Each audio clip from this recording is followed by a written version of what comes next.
नमस्कार प्रिय विद्यार्थियों, आप सभी का मेरे YouTube चैनल ऋणवा स्टडी पॉइंट में स्वागत है। आज के इस वीडियो में कक्षा 10 के गणित विषय की प्रश्नावली 3 बहुपद के बारे में चर्चा करेंगे। इससे जो पहले का वीडियो था उसमें अपने ये पढ़ा था कि बहुपद क्या होते हैं, किसे कहते हैं, कौन बहुपद नहीं होते और बहुपदों की घात क्या है, बहुपदों के प्रकार क्या है। तो चलिए आज का वीडियो शुरू करते हैं। आज के वीडियो में पढ़ेंगे कि त्रिघातीय बहुपद क्या होते हैं, बहुपदों के शून्यांक क्या है, बहुपदों के शून्यांकों और गुणांकों में संबंध क्या है, इन सभी के बारे में चर्चा करेंगे। तो चलिए चलते हैं आज के वीडियो पर। तो सबसे पहले कल बात की थी कि बहुपदों के प्रकार, दो प्रकार अपने पढ़ चुके थे कि एक रेखिक बहुपद और द्विघातीय बहुपद। तीसरा प्रकार है त्रिघातीय बहुपद। त्रिघातीय बहुपद क्या होते हैं कि यदि किसी बहुपद में बहुपद की घात, अधिकतम जो घात है चर की, यदि किसी बहुपद में चर की अधिकतम घात 3 हो तो वो बहुपद त्रिघातीय बहुपद कहलाता है। अधिकतम घात कैसे होनी चाहिए? 3 हो तो वो बहुपद क्या कहलाएंगे? त्रिघातीय। जैसे एक उदाहरण देखते हैं, 3x की घात 3 plus 2x² plus 3x plus 4। तो यहां पर चर देखिए x है, यहाँ x की घात 3, x की घात 2 और यहाँ x की घात 1 है। तो यहाँ पे जो अधिकतम घात है वो कितनी है? 3 है। तो इस बहुपद की घात क्या हो जाएगी? 3। तो ऐसे बहुपद को क्या कहेंगे? त्रिघातीय बहुपद। त्रिघातीय बहुपद का जो व्यापक फॉर्म है वो आपको याद रखना है, ax की घात 3 प्लस bx की घात 2 प्लस cx प्लस d। यहां देखिए बराबर 0। ये जो है वो त्रिघातीय जो बहुपद होंगे उनका व्यापक रूप कह सकते हो, या आप इसे स्टैंडर्ड फॉर्म भी कह सकते हैं कि जो भी त्रिघातीय बहुपद होगा वो इस रूप के अंदर होगा। यहां पर a, b, c और d ये सारे क्या है? वास्तविक संख्याएं हैं। c और d ये सभी क्या है? वास्तविक संख्याएं हैं। वास्तविक संख्याएं क्या होती है कि ऐसी संख्याएं जो शून्य से शुरू होती है और अनंत तक जिनको लिख सकते हैं, या ऐसे कह सकते हैं परिमेय और अपरिमेय संख्याओं का जो समूह है वो वास्तविक संख्याएं होती है। या आप इसको ऐसे भी समझ सकते हो कि यदि किसी संख्या का जो वर्ग है वो धनात्मक आता है तो ऐसी संख्याएं, वो संख्याएं क्या कहलाती है? वास्तविक संख्याएं कहलाती है। परंतु इन वास्तविक संख्याओं में आपको यह ध्यान रखना है कि जो a है यानी x की घात 3 का जो गुणांक है a, उसका मान 0 नहीं हो सकता। बाकी सभी का मान 0 हो सकता है परंतु इसका मान 0 नहीं हो सकता। तो इसका अर्थ क्या हुआ कि जो त्रिघातीय बहुपद है उसमें कम से कम एक पद होना जरूरी है, और वो भी एक पद कौन सा होना चाहिए? जिसमें चर की घात 3 हो। तो ऐसे पदों को त्रिघातीय बहुपद कहते हैं।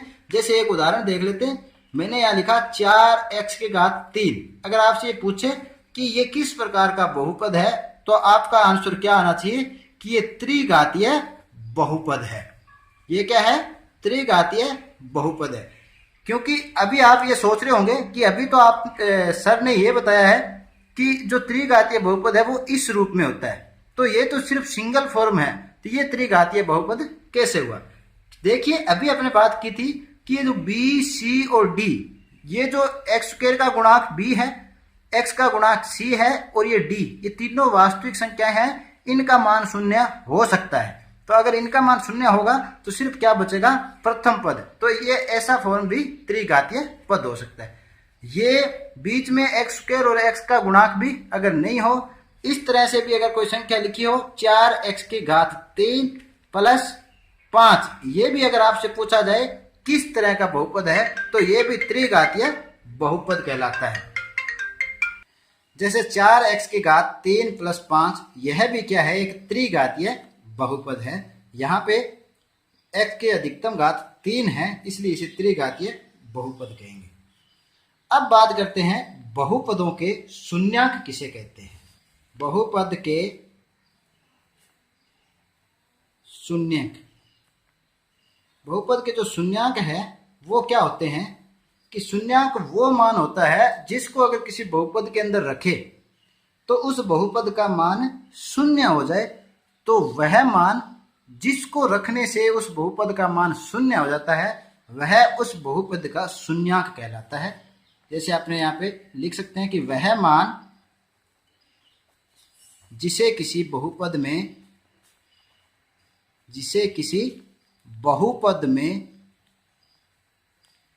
रखने पर उस बहुपद का मान शून्य हो जाता है, शून्य अर्थात 0 हो जाता है, तो वो मान क्या कहलाता है? उस बहुपद का शून्याङ्क कहलाता है। जैसे यहाँ एक उदाहरण लेते हैं, एक बहुपद लिख रहा हूं 2x + 3। तो यहाँ पर x का वो मान जिस पर इस पूरे समीकरण का, उस पूरे व्यंजक का जो मान है, उस पूरे x का वो मान जिस पर उस पूरे बहुपद का मान शून्य हो जाए, तो वो मान इसका क्या कहलाता है? शून्याङ्क कहलाता है। तो शून्याङ्क ज्ञात कैसे करते हैं? तो इस समीकरण को सबसे पहले हल करते हैं 2x + 3, क्योंकि शून्याङ्क ज्ञात करना है, इसका मतलब x बराबर क्या होना चाहिए? शून्य होना चाहिए। अतः शून्याङ्क कैसे ज्ञात करेंगे कि 2x + 3 बराबर भी क्या होना चाहिए? शून्य। या 2x बराबर 3 इधर आएगा तो क्या हो जाएगा? -3। या x बराबर -3/2। यानी यहाँ जो ये -3/2 है, ये इस बहुपद का शून्याङ्क कहलाता है। 2x + 3 का शून्याङ्क क्या है? -3/2।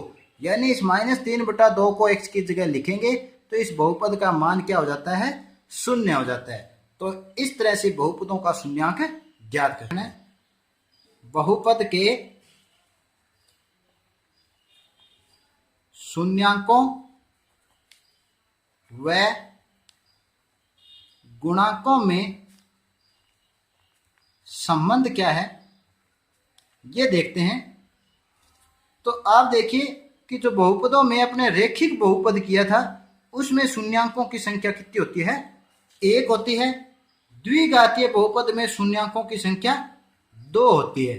तो ये भी याद रखना है। तो पहले बात करते हैं रेखिक बहुपद के अंदर जो शून्याङ्क है वो और उस शून्याङ्कों का गुणांकों से क्या संबंध है। देखिए, रेखिक बहुपद ax + b = 0, ये इसका विशिष्ट रूप है।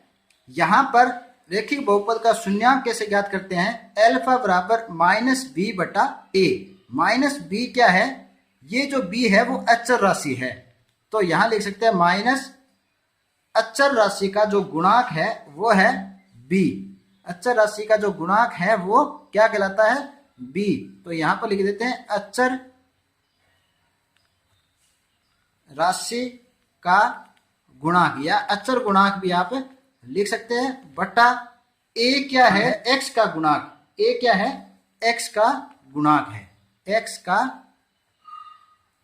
गुणांक। तो इस तरह से जो रेखिक बहुपद है उसके शून्याङ्क ज्ञात करेंगे।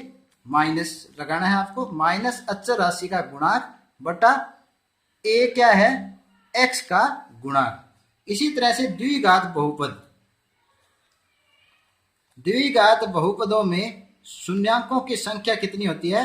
2 शून्याङ्क होते हैं। 2 शून्याङ्क होते हैं। इन दोनों शून्याङ्कों को अपने पहले शून्याङ्क को अल्फा मानेंगे और दूसरे शून्याङ्क को बीटा मानते हैं। तो देखिए, अल्फा बीटा और इनके जो गुणांक है उनमें क्या संबंध होता है। तो सबसे पहले अपने लिख लेते हैं कि जो द्विघात बहुपद है उसका विशिष्ट रूप क्या होता है? ax² + bx + c = 0। तो यहाँ पे देखिए, अल्फा और बीटा जो शून्याङ्क और गुणांकों में क्या संबंध होगा? अगर अल्फा + बीटा यानी शून्याङ्कों का योग किसके बराबर होता है? -b/a। -b यहाँ क्या है?